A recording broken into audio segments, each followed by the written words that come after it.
वचन, प्यारा वचन, ईशो मसीह का प्यारा वचन, पाव को दीप को राह को रोशन, ये है मसीह का प्यारा वचन, ये है वचन प्यारा।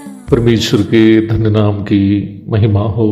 प्रभात मनन के सत्र 1839 में आप सभी का बहुत ही विनम्रता के साथ स्वागत करता हूँ। आइए आज का मनन के लिए हम पढ़ते हैं इब्रानी अध्याय 4 पद 11। अतः हम उस विश्राम में प्रवेश करने का प्रयत्न करें, ऐसा ना हो कि कोई जन उनके समान आज्ञा ना मानकर गिर पड़े। सन 1996 में केरल के चंगानूर नामक जगह में स्थित मामन मेमोरियल हॉस्पिटल के एक्सरे ईसीजी डिपार्टमेंट में ट्रेनी के रूप में काम करते समय मैं केवल कुछ दिन रहने की इरादा से बिहार आया था। Medical technology diploma 2nd class से पास होने के बाद अस्पताल में ट्रेनी के रूप में कार्य करते समय मेरे मन में एक ही सपना था, ट्रेनिंग के बाद कतर की राजधानी दोहा जाना है। क्योंकि मैं मेडिकल टेक्नोलॉजी की पढ़ाई करने इसलिए गया था कि मेरी माँ के एक सहेली जो दोहा में रहती थी, ये वायदा किया था कि यदि बेटे को निम्न कोर्स की पढ़ाई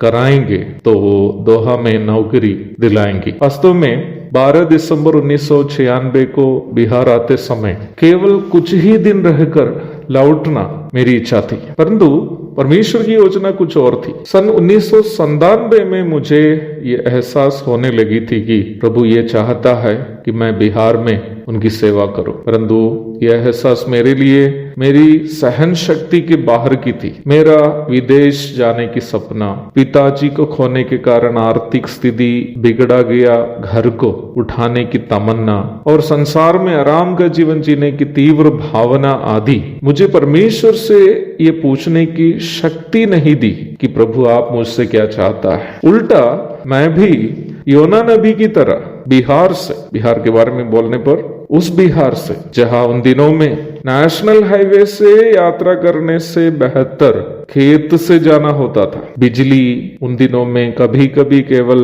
घर आने वाला मेहमान होता था। पॉकेट में पैसे रखकर घर से बाहर निकलना उन दिनों में आत्महत्या करने जाने का बराबर होता था। उस बिहार से बचकर निकलना मैं चाहता था उन दिनों में। सन 1947 से सन 2003 तक मैं परमेश्वर से लड़ते रहा ताकि मैं उनकी इच्छा को मेरे जीवन में पूरी होने ना दूं। निम्न 6 वर्ष मेरे जीवन के अंधकारमय 6 वर्ष थे। यद्यपि उन वर्षों में भी मैं कई आत्मिक कार्यक्रमों में भी सहभागी था, मेरे जीवन में निराशा और बेचैनी भरी हुई थी। ऐसी भी रात उन दिनों में मेरे जीवन में होती थी जब मैंने नींद आने के लिए नींद की गोली मुझे खानी पड़ती थी। आप ये बात ना भूले कि मैं उस समय उद्धार पाया हुआ, बपतिस्मा लिया हुआ और कलीसिया में संगति रखने वाला और यहाँ तक कई आत्मिक कार्यक्रमों में सहभागी होने वाला व्यक्ति भी था,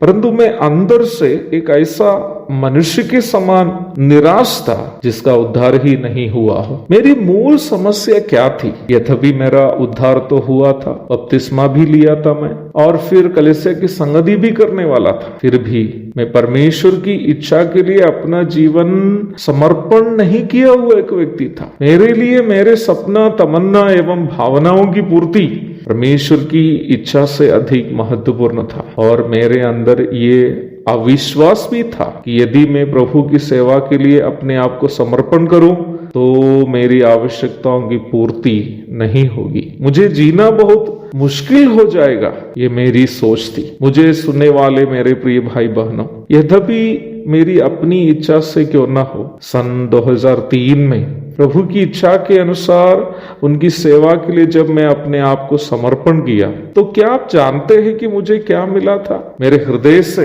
निराशा दूर हो गया। एक अजीब सी चेन मेरे मन में छा गई। मुझे ऐसे लगने लगा कि मैं एक छोटे बच्चे के समान अपनी माँ की गोद में विश्राम कर रहा हूँ। मेरे जीवन के उस अंधकारमय समय किसी भी विश्वासी के जीवन का अनुभव बन सकता है। जब आप अपने जीवन में परमेश्वर की इच्छा को नजरअंदाज करके अपनी बुद्धि क्षमता से जीने की कोशिश करते हैं, या फिर ये विश्वास नहीं कर पाते हैं कि यदि आप परमेश्वर पर भरोसा करेंगे तो वह आपकी आवश्यकताएं पूरी कर सकता है, तो आप भी मसीही होकर भी उस ईश्वरीय विश्राम को अनुभव नहीं कर पाएंगे जिस विश्राम की प्रतिज्ञा परमेश्वर हम सबके लिए की है। इसलिए वचन हमें चेताता है, अतः हम उस विश्राम में प्रवेश करने का प्रयत्न करें। कैसे?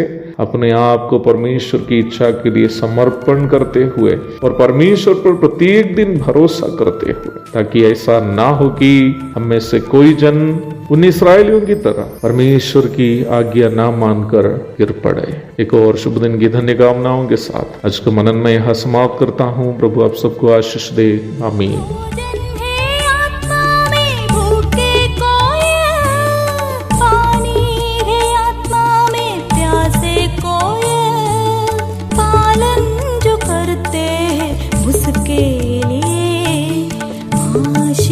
पाने का साधन है ये वचन, प्यारा वचन, यीशु मसीह का प्यारा वचन।